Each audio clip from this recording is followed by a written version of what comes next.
Welcome to this video in which I'm going to be breaking down the ownership costs of this 1965 Mooney M20 Echo after the first year of ownership.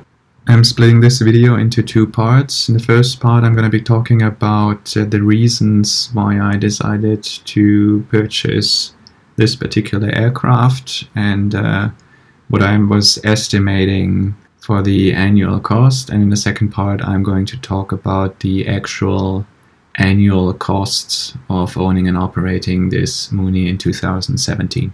Keep in mind that this aircraft is operated and registered within the European Union, which generally makes for higher operating costs due to the higher fuel costs here in Europe, but also higher maintenance costs since spare and replacement parts have to be ordered from the US and then shipped to Europe.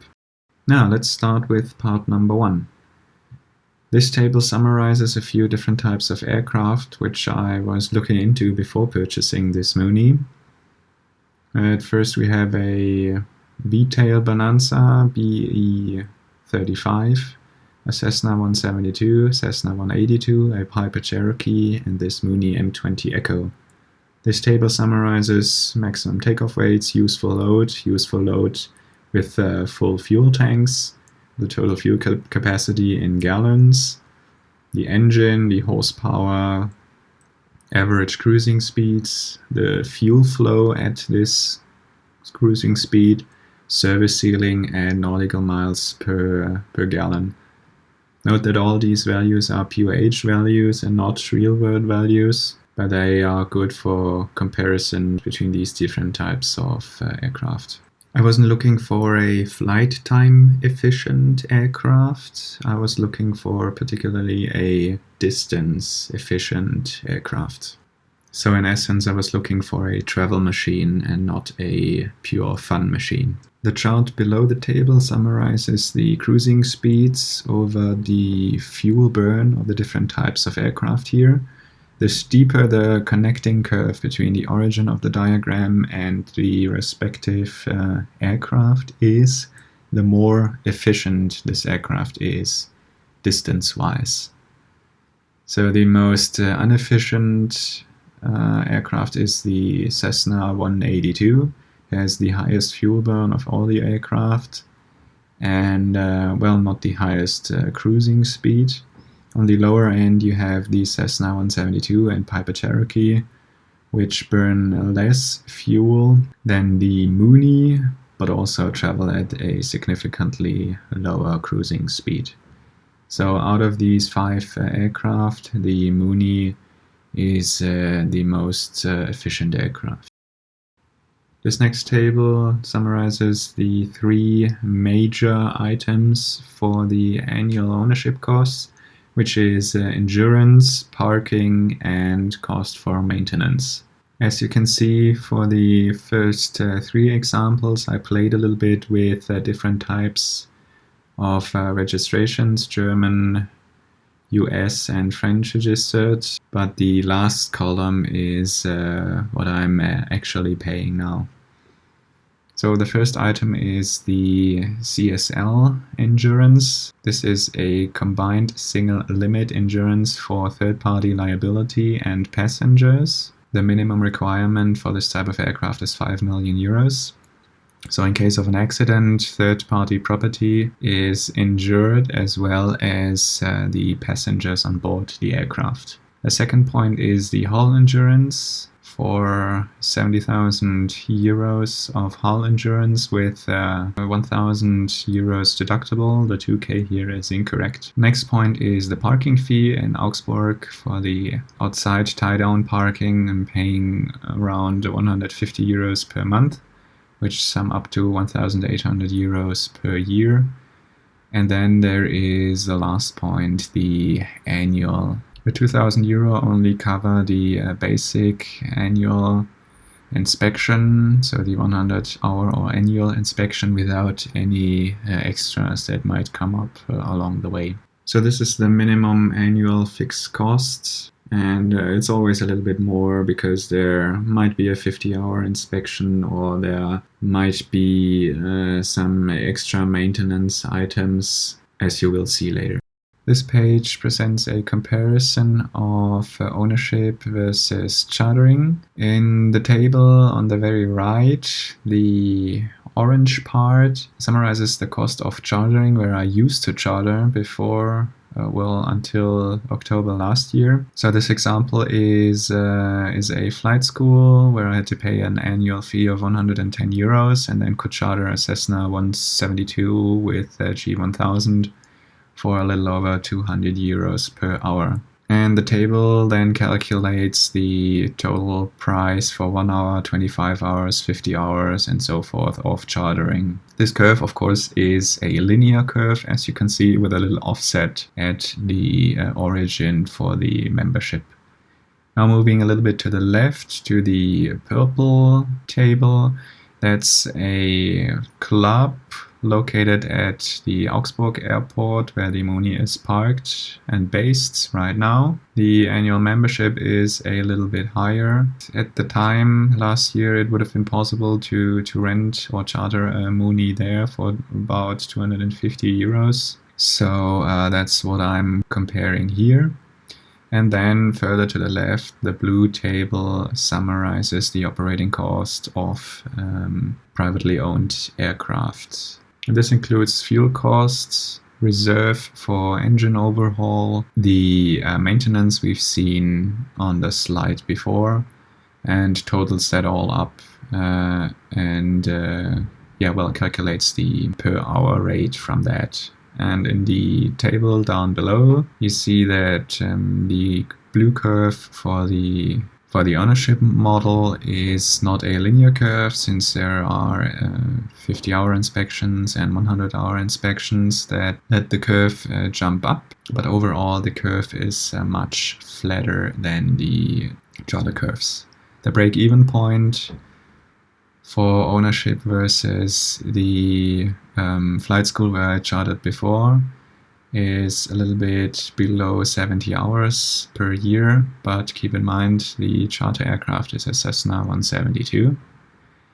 And the break-even point for the flight club in Augsburg is a little bit over 40 hours. That's comparing a Mooney with a Mooney. The three crosses in this chart represent my personal flight times and costs in the years 2013, 15, and 17. The red cross represents 2015, and the costs for the 48 hours that year is a little bit below this average here, since we did a trip from the US to the Bahamas in that year. And chartering in the US is cheaper than in Europe, of course, and that's why the total cost for the 48 hours in 2015 is less than the curves here. And as you can see with the blue cross, that's the hours I flew in the last 12 months with the Mooney, and so comparing it with the chartered Cessna 172, I'm already beyond the break-even point. A nice side effect is that this year I flew much more than in the previous years, just because flying more is making the hourly rate come down. So there's a strong incentive for flying more. And since the fixed costs are paid anyways annually, every additional flight hour, I'm basically flying for the fuel price. Okay, let's move on to part number 2, the actual cost breakdown for 2017, the first year of ownership of this Mooney. This table summarizes the annual investments for each year. The first three major points are, as mentioned before, endurance, parking, and the annual inspection. In 2016, the annual inspection was very extensive, since the aircraft was stored for almost a year, and so it took a lot of effort to get the machine flying again. And then, of course, since we picked up the aircraft end of October last year, there wasn't much time left to fly a lot in 2016, so I only accumulated a little over 10 hours of flight time, and that makes for a very, very bad hourly dry rate, as you can see, of 815 euros. Now for 2017, I'm trying to switch from this annual October to October cycle to a actual calendar year 2017. So right now for 2017 the actual flight hours are about 70, and the 80 that are written down here are estimating an additional about 10 hours that I will fly until the end of this year. But the costs summary for 2017 is complete. Okay, so as mentioned before, I'm building up a reserve for engine overhaul. That's 25 euros per flight hour.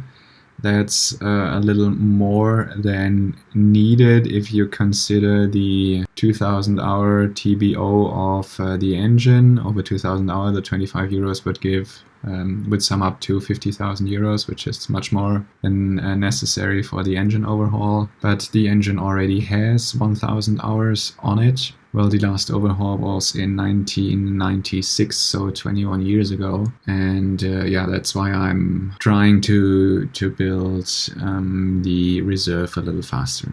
The annual inspection cost for 2017, as you can see, is about 1,500 euros higher than planned in my calculations. That's basically due to the fact that it includes a 50-hour inspection, which was not included in the original calculation. And it includes a lot of extra paperwork we had to do this year initially. I'm doing owner-assisted maintenance with a mechanic, so I was working together with him on the 50-hour inspection and the annual inspection. And so that keeps the cost down, and I also learn a lot about the aircraft. But under EASA regulations, it is not possible that the mechanic by himself signs off. Well, he does sign off the annual inspection, but there is something called the Airworthiness Review Certificate. Short form is ARC, A-R-C.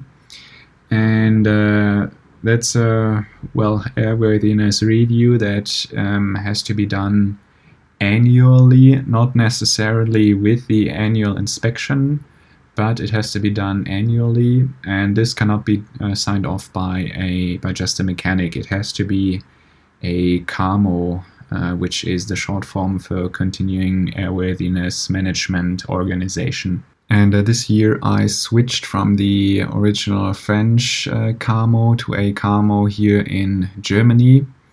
And so they had to do a lot of initial additional work, for example, verifying that all the ADs have been complied with. They were checking all the serial numbers of the engine, the propeller, the starter, the generator, and so forth. And so these tasks will not have to be performed again next year. So the predicted annual cost for 2018 is therefore lower than for this year, but it still includes the 50-hour inspection. And finally, at the bottom of this table, you see the maintenance plus items, as I call them. For this year, this was a 500-hour MAC inspection. This will, of course, not occur on an annual basis. Then my tailpipe was falling apart due to rust. We had to replace the COM1 antenna, and the brake pads had to be exchanged. This all sums up to just shy of 11,000 euros divided by the 80 hours of predicted flight time in 2017. Provides us with a hourly dry rate of around about 137 euros.